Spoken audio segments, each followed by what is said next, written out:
SM에서도 열심히 투자하겠다라고 이야기가 나왔고요. 근데 좀 신기한 거는 이번에 솔라나 쪽 관련된 컨퍼런스에서 이야기를 했다라는 게 조금 특이한 점이에요. 돈 받았나? 그러니까 왜 다들 요즘 이런 데서 할까? 어떤 음. 데선 헤드라에서 하고 어떤 데선 솔라나에서 하고 이런 것처럼 현재 여기서 SM에서는 솔라나에서 이야기를 했다라는 게 신기하고요. 나중에 봐야 되겠지만 네네. 솔라나 쪽 NFT가 실제로 얘네들이 발행할지 아니면 다른 쪽으로 NFT를 발행할지는 저희가 지켜봐야 될 것 그러니까 같습니다. 갑자기 옛날 생각이 나는데 2018 년도 컨퍼런스 때 그때 네. 제가 방송을 하고 있었잖아요. 그때 이제 컨퍼런스 때 이제 초대를 받아서 VIP로 이제 간 적이 있는데 음. 그때 당시에 우리랑 인터뷰 한번 해 보겠다고 샤바샤바 하던 코인 회사 재단 대표들이요. 아 수천억대 자산가됐더라. 너무 슬프고요.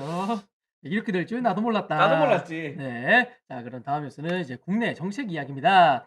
이제 가상자산 과세 논란은 이제 새로운 스포츠의 엉뚱한 규칙이다 하면서 이런 이야기도 나왔었고 이제 반대쪽에서도 가상자산 과세 고집 버리고 유예해라라는 말 그리고 이제 이거 이외에도 1년 유예해라라는 말을 이제 이것저것을 말하는데 부탁합니다. 저 그 홍남기 부총리님 유해 강조를 나에게 하지 말라고 하는데 강요하지 말라고? 예 이 정도로 강요하면 좀 바뀌지.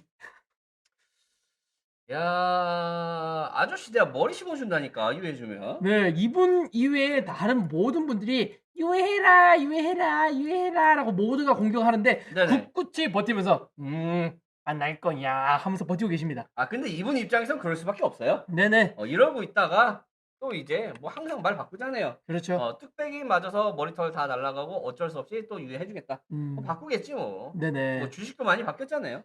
맞습니다. 그런데 이게 옆 나라 보니까 또 배가 아프더라고. 왜요? 옆 나라 오스트레일리아에서는 암호화폐와 주식이 동일한 세금을 부과한다고 합니다. 어. 그래 가지고 똑같이 27.5% 이제 여기는 주식도 27.5% 내는데 코인도 동일하게 낸다. 암호화폐, 주식과 채권 그리고 모든 것에 동일한 세금을 부과할 것이라고 하고요. 신기술에 대한 불신과 편견을 줄이기 위해서 투자자들 사이의 형평성을 개선하기 위해서 했다라고 하는데 왜 우리나라는 안 할까? 우리나라 아직 준비가 안 됐어요. 그쵸. 자 그리고 이제 저번에도 이야기했지만 이번에도 또 이야기합니다. 가산자산 과세 유예하면 정책 일괄성에 훼손을 낳는다. 왜죠? 왜냐하면 얘네들이 이게 또 웃기기도 해요. 뭔가요? 작년에 니들이 여야 합의로 법 통과해 놓고 왜 1년 지나서 우리한테 과세하지 말라고 하냐. 그것은 일관성이 훼손된다라고 일침을 하긴 야 했어요. 명분이 구립니다. 사실 지금 우리가 과세를 해야 되는 이유에 대해서 설명을 해야 되는데 그게 맞잖아. 그렇죠, 그렇죠. 아니 지금 바로 우리가 과세를 왜 해야 되는지 그거에 대해서 얘기를 해야 되는데 야 우리가 말해 놓은 거 우리가 지켜야 하기 때문에 해야 된다라는 건 사실 납득이 됩니까? 안 되지. 그러니까 해야 되는 이유가 명확하지 않은 거잖아요. 음음. 본인도 몰라. 왜 과세해야 왜 되는지. 과세해야 되는지. 그러니까 일관성이 훼손된다고 해서 모르는데 과세하겠다? 이게 국가냐? 이게 부총리가 할 말입니까?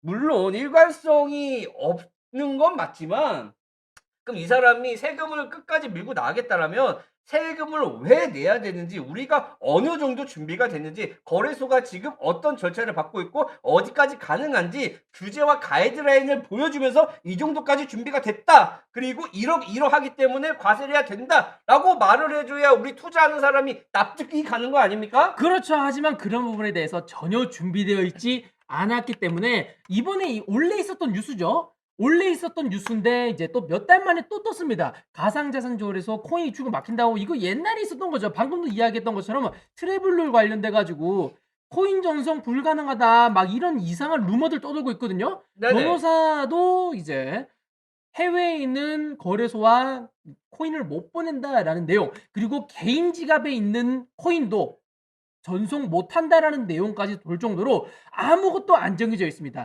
지금 어떻게 해야 트래블룰이 적용되는지 네네. 내가 가지고 있는 개인 지갑 혹은 해외 거래소를 사용할 수 있는지 없는지도 모두 다 정해져 있지 않으니까 우리 코인은 방치당하고 있으니까 많은 사람들이 지금 헷갈려하고 근데 이게 헷갈려하니까 이런 루머까지 뜨는 겁니다. 이게 방향이 잘못된 게 트래블룰이라는 게 이제 뭐 자금 세탁 방지를 위해서 이제 만드는 거잖아요. 음흠. 그럼 트래블을 통해서 일단 코인이 어느 정도 입출금되고 그런 시스템이 갖춰진 상태에서 세금을 내야 되는데 아직 갖춰지지 않은 상태에서 누구는 빠져나갈 거고 누구는 세금을 낼 거고 뭐 양방향이잖아요. 뭐 그쵸. 호구들은 세금 내고 세금을 내는 거고 그리고 좀 호구가 아닌 사람은 세금을 안 내는 음. 거고. 그리고 트래블을 관련된 기간도 네네. 3월 달에 준비가 된대요.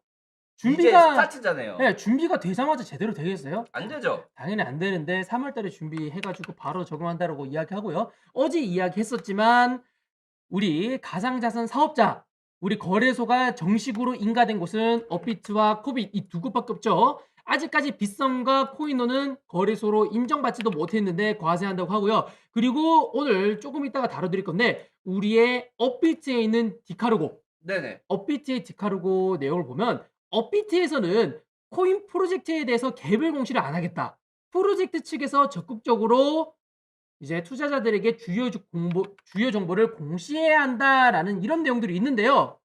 코인 관련돼서 주식과 같은 다트 같은 거, 주식의 다트, 주식의 이제 기업 정보들을 공유하는 이제 그런 곳이 없습니다. 쟁글이라는 곳이 있긴 한데 그냥 사기업이잖아요. 맞아요. 사기업에서 잘 아 되겠습니까? 쟁글에 돈 주면은 리포터 좋게 적어 줍니다. 그렇죠. 그러니까 고머니2, 업비트 상장 폐지, 허위 공시까지도 자연스럽게 올려 가지고 헤쳐먹을 수 있는 곳이 쟁글이라는 곳입니다. 자 이해가 안 되는 게 세금을 걷는다고 하면 그거에 합당한 이유와 합당하게 만들어진 그 시스템을 우리에게 얘기를 해야 우리가 납득을 하고 세금을 낼 텐데 전혀 준비가 안 된 상태에서 말로만 세금을 걷어야 된다라고 얘기하고 말로만 "야 우리가 작년에 합의했으니까 해야지."라고 얘기하네요. 악법도 잘못했으면 고쳐야 되는 거 아닙니까? 그렇죠. 1년 전에 얘기했을 때는 1년 동안 준비가 될 거라고 생각을 했기 때문에 "1년 후에 세금을 걷겠다."라고 얘기한 거 아니에요? 근데 음. 그 1년 동안 세금이 준비가 안 되어 있으면 유예해야죠. 준비가 안 됐는데. 너 혼자 준비됐대. 거래소도 준비 안 돼 있고 우리도 마음의 준비가 안 돼 있고 그네 그거에 대한 확실한 얘기도 말 안 해 주면서 맞아요. 화가 납니다. 코인 공시 시스템도 준비 안 돼 있고 코인 전송 음. 시스템도 준비 안 돼 있고 코인 과세 시스템도 준비 안 돼 있는데 '세금 때린다.'라는 게 현재 상황이다라고 생각하시면 되겠습니다. 그쵸. 그러니까 1년 동안 준비할 수 있을 거라고 얘기했지만 준비가 안 됐잖아요. 그거에 대한 책임은 누가 집니까? 말로만 얘기하지 말고 그 규제 가이드라인을 보여 달라니까. 그렇죠. 업비트가 어떻게 빗썸이 어떻게 지금 준비가 하고 있는지 그 거래소에서 어떻게 운영이 되는지 다 보여 줘야죠. 음흠. 그런 게 다 준비됐으면 좋겠습니다.